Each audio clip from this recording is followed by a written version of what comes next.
acontece, quando eu considero a possibilidade de um transtorno, de um DDC, né, um transtorno de desenvolvimento da coordenação, tá? Quando ocorre ali um atraso, tá? Há um atraso. Eu sempre digo que o desenvolvimento ele está aquém daquilo que é esperado para aquela idade, tanto em aquisição quanto em funcionalidade, em desempenho, tá? Ah, mas ele está andando. Tá, como? Ele anda com a perna aberta, ele se perde equilíbrio, ele é estabanado, então ele está andando, ok. Mas o desempenho está de acordo com o que é esperado? Aí nós precisamos olhar para isso também. A aquisição e esse alcance de proficiência, né? Chegar ali à automatização. E como é que isso acontece na criança? Por meio das experiências, tá? Por meio das oportunidades de aprendizagem. É assim que funciona. Se a criança aprendeu a andar e a gente colocar ela numa cama e ela não sair mais da cama, pode ser que ela perca essa habilidade e que tenha que fazer um processo de reabilitação. Tá? Então, isso é muito importante. Então, vamos olhar para o TDC. Então, há um atraso, há um desenvolvimento aí das habilidades motoras aquém do que é esperado, tá? Ou uma dificuldade de coordenar movimentos, pensando sempre assim, gente, tá? Dificuldade de coordenar movimentos de acordo com base no que é esperado para aquela idade, ok? Então, assim, eu não posso pegar uma criança de 3 meses e botar ela em pé e esperar que ela ande. Eu preciso olhar para as aquisições psicomotoras da criança naquela faixa etária. E aí sim, em aquisição e funcionalidade, verificar como é que isso está acontecendo. Certo? É assim que funciona. Ok? Ok?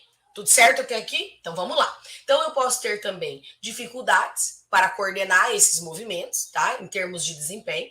E aí resultam da incapacidade ou uma dificuldade acentuada da criança para executar as tarefas diárias.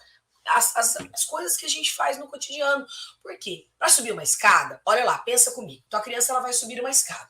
Para subir aquela escada, ela tem que ter toda uma condição motora, tal, ok, né? Osteoarticular, mas ela tem que entender como que executa aquele movimento.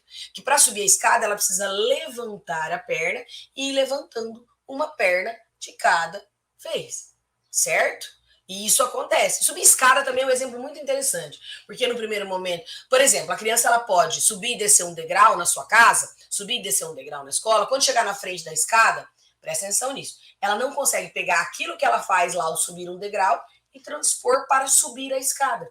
O TDC tem essa característica, tá? Ai, professora, mas pode ser falta de estímulo? Pode ser falta de estímulo. Porém, asterisco aqui. Quem está anotando, anota isso. Quando uma criança ela tem privação de estímulo e aí você dá oportunidade para ela tem ali você percebe uma dificuldade acentuada, né, na coordenação motora, nas aquisições motoras e psicomotoras, certo? Você percebeu. Aí você pega e começa a dar oportunidade para ela. Dá oportunidade. Se necessário, um psicomotricista, né, muito importante no desenvolvimento, um terapeuta ocupacional, né, fazer uma prática desportiva.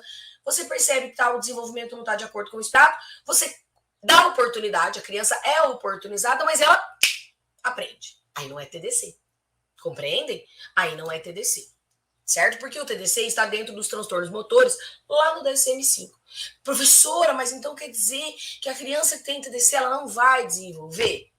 Não, gente, ela vai. Mas entenda que por conta de um transtorno, esse desenvolvimento ele vai se dar de maneira mais lenta, de maneira diferente, né?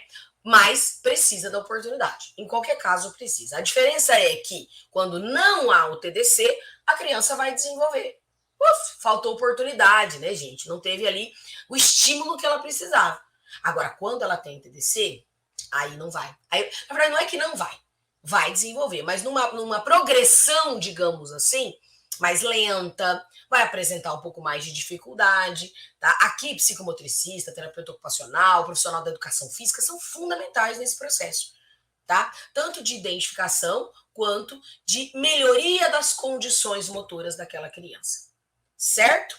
As características de criança com TDC geralmente são notadas primeiro por quem tem contato com ela, né, os familiares, tá, os professores, né, contato direto, os mais próximos, porque as dificuldades motoras no TDC, elas interferem sim no desempenho acadêmico ou nas atividades da vida diária, como se vestir, como habilidade para brincar no parquinho, a escrita, atividade de educação física, né? Às vezes essa criança com TDC, ela consegue falar, conversar com você em sala de aula, ela demonstra oralmente que ela tem, que ela está aprendendo, mas quando ela vai escrever, ela não consegue. Então, aí eu tenho toda uma condição cognitiva, né, neurológica já desenvolvida, mas a hora de transpor isso para o papel, por uma questão motora, né, dessa informação ser passada ali, que é o que a gente chama de output, já vou falar sobre isso, não acontece, certo? Então, vamos lá.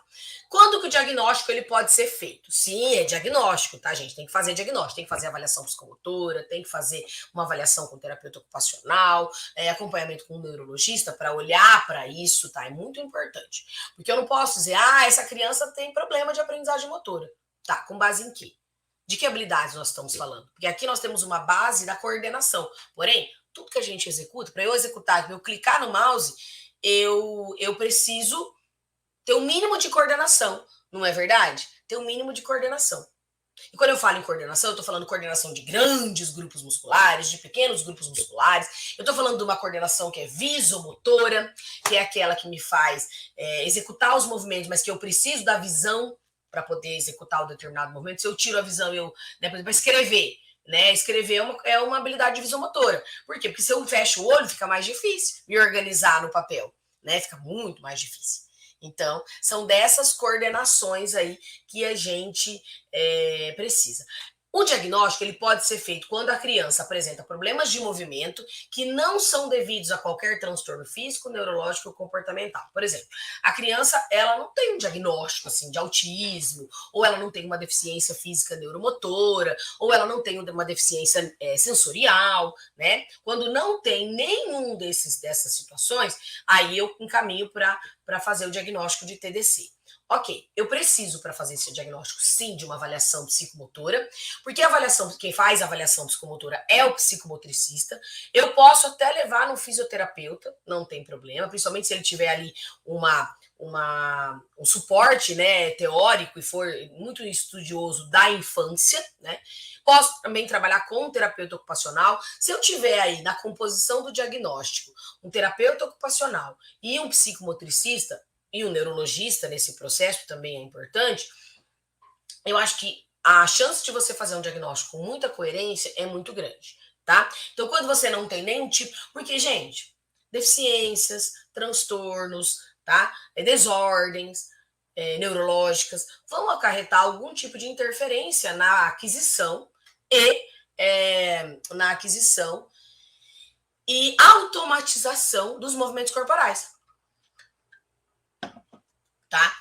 Professora, mas não posso ter comorbidade? Pode ter. Por isso que a gente busca um diagnóstico, tanto quando esses problemas de movimento não são devidos a nenhuma alteração física, neurológica ou comportamental que já se sabe, ou se ele pode estar associado a algum transtorno. Porque o transtorno de desenvolvimento da coordenação ele pode estar dentro de uma outra patologia, tá? Tá, então vamos lá, vamos entender.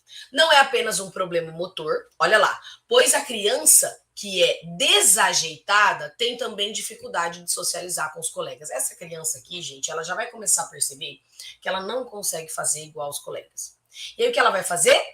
Ela vai se negar. É aquela criança que não quer participar da educação física, mas ela não quer por quê? Porque ela já percebeu que ela tem dificuldade. Então, o que acontece no TDC? Eu tenho uma alteração, né, motora, eu tenho uma alteração na execução das tarefas motoras e isso se reflete no comportamento. Ela vai se negar a fazer, ela vai ficar irritada ao fazer, porque ela percebe que ela não está conseguindo fazer aquilo.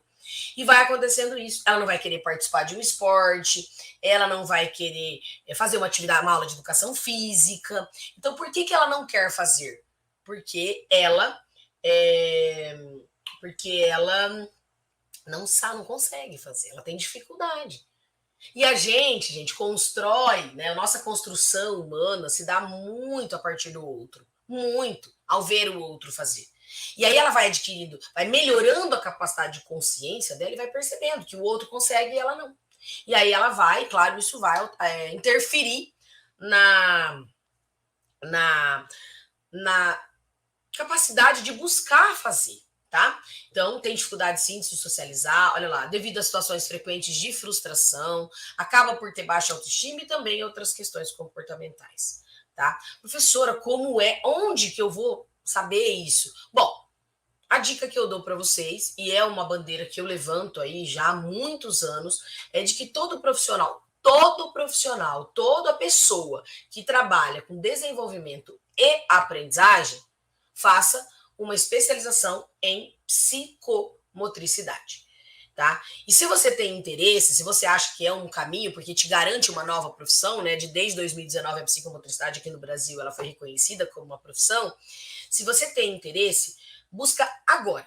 Por quê, gente? Isso aqui é a dica que eu dou para vocês. Porque a partir de 2023, somente nível de graduação. Vai ser faculdade. Existem países em que isso já é real, tá? Aqui no Brasil, a partir de 2023. Então, se por acaso quem trabalha com educação infantil, quem trabalha em clínica, quem tem interesse ou quer, né, trabalhar com idosos, o campo de atuação da psicomotricidade é muito amplo, tá? É muito amplo. Ou às vezes você tem na sua casa um filho, né? Que tem o professor Robson vai falar sobre TDAH, né? Às vezes você tem um filho que tem algum transtorno, tal, e que aí tem uma condição de dispraxia, né? O que é dispraxia? Dificuldade de realização do movimento voluntário, consciente, harmônico, coordenado, tá? No TDC é disso que nós estamos falando, das dispraxias e das apraxias, certo?